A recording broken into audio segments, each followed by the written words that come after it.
Well, hello there, and thank you for joining us here at Coolest Life. My name is Tony. We're here at the DIY section of Coolest Life because right now I'm going to replace a little valve on my toilet. Toilets have valves? Yes. Yes, they do, especially in an RV. I'm going to be replacing this one, just like this. This is pretty standard for most valves that you find. Water in, water out, and of course you got a little plunger here. Top of the plunger looks like this. Top of the plunger looks like that piece right there. That's what it's going to look like.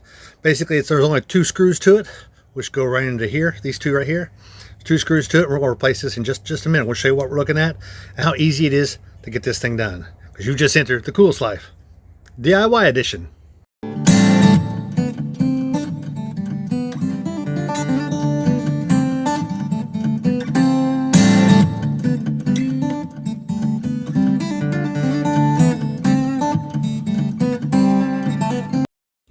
Now, seriously, the most difficult thing about this is getting to it. Now, go ahead and order one of these. These range anywhere from, gosh, I think I've seen them as cheap as $15 or $30, depends where you get them. If you go to an RV store, someplace like that, someplace that sells RVs, this is going to run you probably 35 or 40. I'm just saying, there's really not that much to it. It's basically a valve and an in and out. Where this is located is wherever your foot pedal is.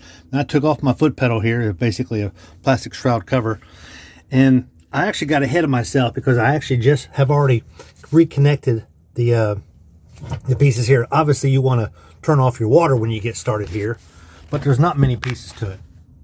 It's essentially unscrewing this, and this one here is actually threaded. It's threaded in here. It's not a screw like this one here. So unloosen this one here, pop this line off, and then take this and twist it off, counterclockwise, of course, to get it off of this coupler here. So again, there's threads here, as you can see. See the threads? So you want to undo this one first.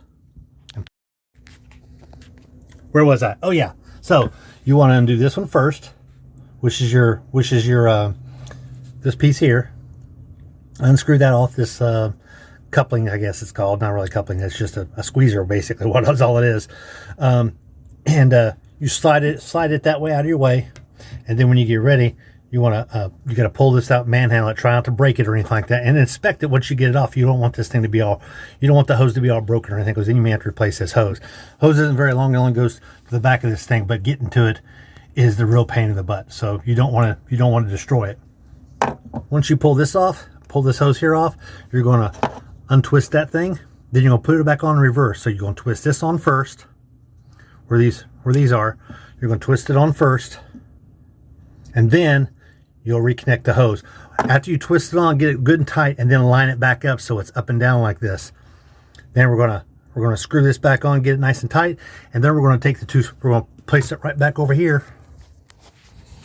We're going to place it right back. I'm trying to get my lighting right. We're going to place it right back on here. It's going to go right in here. The top of this piece here.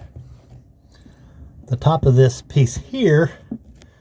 This little piece right here is going to go right up under here. So you want it to rest right up under. So that's what it's going to look like. It's going to look just like this when we get done with it. Follow me? All right. Let's get to it. So as you can see here, I got it all lined up, and I haven't quite screwed these all the way in. And I'm just using a regular screwdriver.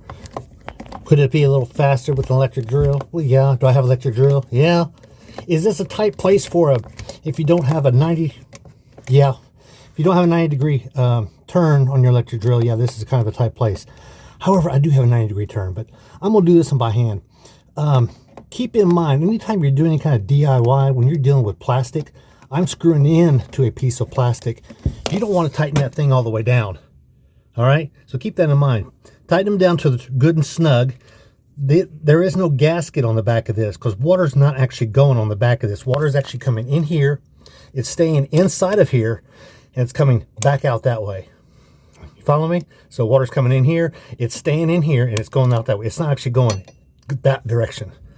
So you don't need any kind of gasket right in here or anything like that, like you would think when you're dealing with plastic. But anyway, I'm going to screw this all the way in, and then we're going to turn the water back on and give her a flush.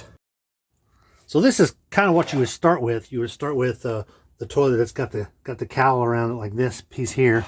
You want to get this out, and there's a screw, 2 screws on the back side of this that help you take off help you take off this piece here. So there's a screw hole right there.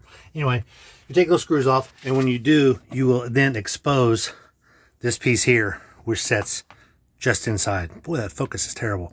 So and what I'm sharing with you here is actually my other toilet. Why? Because we got 2 toilets in this RV. It's awesome.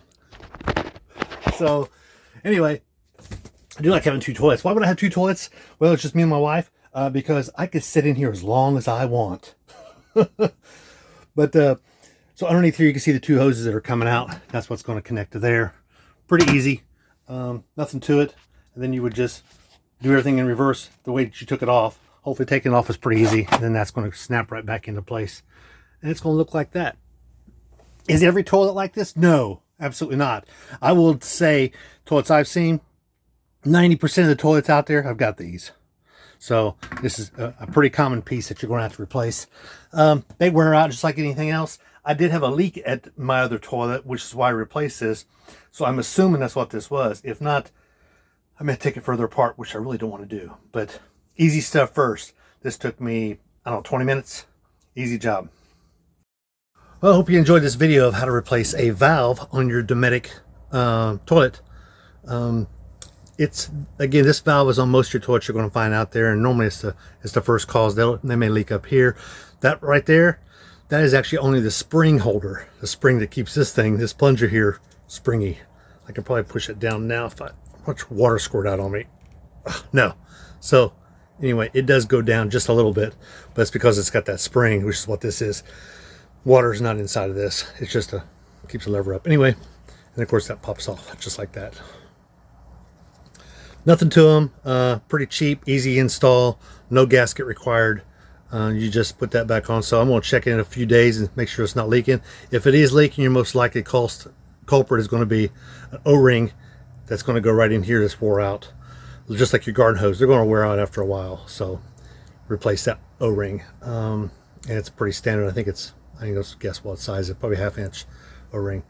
Anyway, be sure to like and subscribe. Send us to your friends if they're looking for some DIY, and check out my other DIY videos in the playlist that says DIY, because this is truly a channel. There's a whole lot of different shows going on this channel, and just pick and choose the ones you like. Try to group them together. But let me let you go. Be sure to like and subscribe, because I got to get back out here living the coolest life. DIY edition.